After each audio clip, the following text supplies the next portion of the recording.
Yan, dito meron siyang ano dito, parang line. Yan o, napahi sa gilid.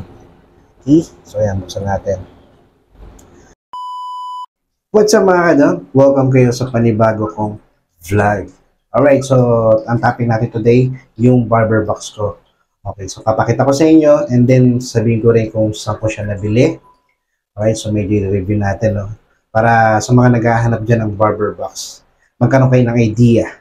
Alright, so before, meron akong barber box na hard case. So nabenta ko na siya sa kadahilanan na hindi ko siya nagagamit na, no?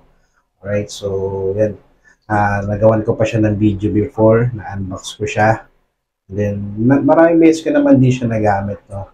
Then, dumating sa time na hindi ko na siya nagagamit, nakatambak na lang siya. And then, napag-desisyonan ko na ibenta na lang. So, para rin makapakinabangan ng iba, yun. So, bumili naman din ako after nun ng panibago, pero hindi na siya hard case. Tapos, yung pinalit ko, okay naman din siya, no? Mas handy siya. Mas madali siyang bitbitin kumpara dun sa hard case, no? Sa hard case pa lang na walang laman is mabigat na. Kung lalagyan pa ng laman is lalo pang mabigat. So, yun. Kaya napag-decide ko na i-dispose na at bumili na lang ng panibago. Ngayon, so yun, mas okay sa akin yung bago, no? Sakto lang yung size niya at madali siyang bitbitin. Okay, papakita ko sa inyo mga kadol. Sa mga bagong manonood dyan, pindutin nyo na yung subscribe button kung di pa kayo nakasubscribe at pati yung notification bell, i-all nyo para ma-notify kayo kapag meron akong ilalabas na panibagong video. Alright, tara mga kadol. Okay mga kadol, so ito na yung barber box ko. So dito na lang tayo sa baba ng lababo namin. Okay, so tulog pa kasi yung mga tao dito. So dito ako banda sa CR. Kaya patay pa ilaw. Ito lang yung ilaw ko sa CR banda. Alright, ito yung barber box na nabili ko sa Lazada. Okay, so ilalagay ko dyan sa screen kung magkano ko siya nabili. Yan. Alright, so yan. Sa appearance siya, maganda siya tingnan. Tapos yan, mapapansin nyo, pang barber talaga siya, no? May logo siya ng barber. Tapos yung stripe. Yan. Okay, so sa size nito, sa mga magtatanong na size, sa haba nito, ang sukat nito is nasa 13.77 inches. Okay, so sa kapal naman niya, meron siyang size na 4.7 inches. Tapos sa taas naman na to, ang size nito is 10.88 inches. Yan. So medyo hindi siya maliit, hindi siya malaki, saktong-sakto lang. Okay, so yan, pakita ko sa inyo yung loob. Alright, so ayun yung zipper niya. Double zipper siya, mga kadol. Hanapin ko lang Ito, dalawa yung zipper niya. Yan, kung mapapansin nyo, dalawa yung zipper na yan. Okay, so bubuksan ko siya. Maganda yung zipper niya, matibay din, kahit marami. Minsan, nakapaglagay ako dito ng halos punong-puno nakalobo na yan. Hindi siya nasira, no? So, maganda rin yung leather niya, no? Yan, no? Hindi siya basta-basta na yung scratch. Tsaka kahit mabasa siya, hindi siya masisira agad. Right? Tapos, yan, dito, meron siyang ano dito, parang line. Yan, no? Napahi sa gilid. Okay? So, yan, buksan natin. Okay, so hindi ko pa masyadong nalilinis to, no? Alright, so usually dito ako naglalagay ng mga yan, tulad niya ng suklay, yung mga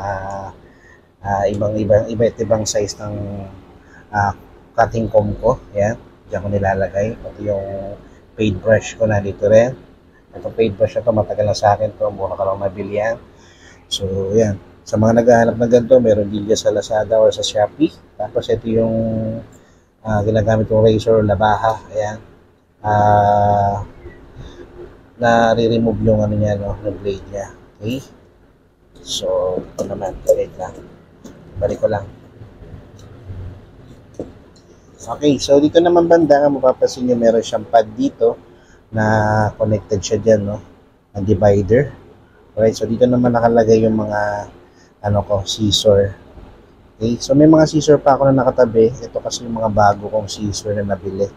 Ito sa mga nakapanood nung dati kong vlog. Ito yung scissor na nabili ko na 6 inches na Rococo. Ito, alos matagal na rin sa akin to. Hanggang ngayon, maganda pa yung ano niya, no? Maganda pa yung talim niya. At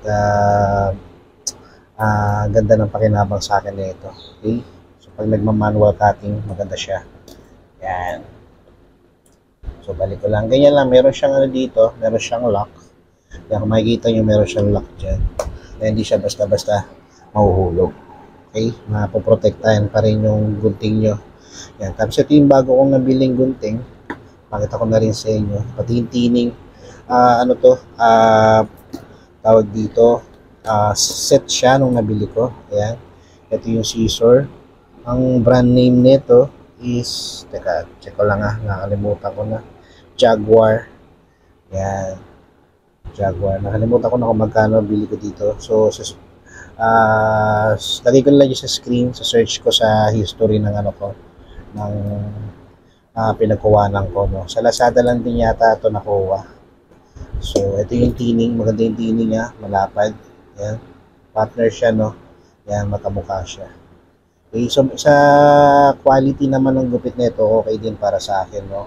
Sa presyo niya, pwede na. Kasi mura lang to mga doon, no. Halos kulang-kulang 1,000 lang yata o 1,000 plus pair na nabili ko. Yan. So dito nakalagay yung mga scissor ko. Tapos pag ginanto nyo, dito sa banda dito, pwede ka pang maglagay ng kung ano-ano dito. Pero yan, wala pa ako na ilalagay. Yan. So yan, bakante muna siya. Tapos, pwede rin kayo maglagay ng mga, ano dyan, mga clip. Yan. Tapos yan, dito. Ito yung clip ko, nakapatong lang dyan. Pasensya na, hindi ko pa masyadong nalilinis to. Medyo labo-labo pa siya kasi nga, kapag may service ako, talagang, ano na, isang bitbita na lang talaga siya pag uwi ko. Pahinga na, hindi ko na siya naayos, no? Ayan, nandito yung ano ko, yung rack ng guide. Nandito. Tapos, ito yung mga gamit kong guide. Itong nabili ko sa Lazada rin na ano, colorful na guide. Yan, ito mura lang tong colorful na guide na to, no? Yan, mura lang yan sa 200 plus or something. Tapos yan, yung neck tissue, meron dito. Kasi naman, ito yung ano ko, foil, shaver. Tapos may wax ako dito. Tapos itong neck brush, powder brush. Tapos yung clipper ko. Yan, ito. Ito matagal na sa akin to, mga kadon, no? Buong buo pa, ang ganda pa ng ano nito. Tapos stock na stock pa yan, pati yung blade niya, yan pa din. Hindi ko pa siya napapalitan. Ang ganda pa ng talim niya. So, yun. Okay, ano pa ba? Ito, meron akong bent brush dito. Yan, importante yan, bent brush. Tapos may mga additional lang ako dito, mga trimmer. Ito, meron akong trimmer dito na maliit yung blade. Gawa ng ano to eh. Ang brand nito is Wal. Yan. So, ito, nare-remove tong blade nito, no, napapalitan siya. Maraming blade to. So, itong clipper na to, binigay lang sa akin to from abroad. Yan, magandang klase to. Yan, no. Yan, pinalitan ko lang siya ng blade. Marami kayong pwedeng ipalit dito. Okay, pwede rin, meron ding blade to na parang foil shaver. Yan, wow. Tapos, meron ako ditong bagong nabili na trimmer na KM2299. Yan. Ito, oh, napakaganda nito. Sa next video ko, ito, papakita ko sa inyo to. I-review natin to. Okay, so maganda ma-review ko na to kasi nagamit ko na. Masasabi ko na sa inyo yung quality nito, no. Ayan, ang ganda ng blade niya, oh. Yan. Premium yung itsura niya, para siyang Andes. Ayan. Yung power niya maganda, malakas. Okay, so yan lang naman yung itsura ng box na to. Yan, dito, isang buong box yan. Yan, medyo labo-labo lang siya kapag ano. Yun lang ang downside niya kapag binit-bit nyo na siya, naglalabo-labo siya. Pero kayo, depende sa inyo, pwede nyo siyang lagyan ng divider kung gusto nyo. Pero kasi ako, hindi ko na siya nalagyan ng divider. Kaya labo-labo na siya. Okay, so yan. Tapos yan, may divider lang siya dito para sa gunting. Tapos dito may mga garterize na hindi garterize. May mga garter na dito para sa supply. Ayan. Yung mga cutting comb. Alright, so yun lang mga kadon, no? Pinakita ko lang sa inyo to. Ayan, lalagay ko lang sa screen kung magkano siya. Tsaka lalagay ko sa description yung link ng Lazada para kung gusto nyo umorder, Order lang kayo dyan. Okay, so hindi sponsor tong video na to. Ayan, pinakita ko lang sa inyo to para at least magkaroon kayo ng idea about sa ganitong barber case or barber box. Yan. So, may belt na rin siya kasama mga kadol. Yan. Okay. Yan. May belt na rin siya kasama. Adjustable belt. Yan. Gusto nyo siyang isabit sa balikat nyo. Pwede rin. Bit-bit lang. Okay. So, ganda kasi nito. Napaka-handy sa akin nito. Lalo na pag sa motor, pwede mo siya ilagay sa ano lang. Doon lang sa flooring ng motor nyo. Pwede nyo ilagay. Pwede nyo na isukbit sa inyo. Yan. Napakadaling galing. Alright. So yan lang mga kadol, no? So that's it for today. Maraming salamat sa umabot sa punta na to. At sana natulungan ko kayo ngayon sa video ko. Hanggang sa susunod na lang mga kadol. So that's it for today.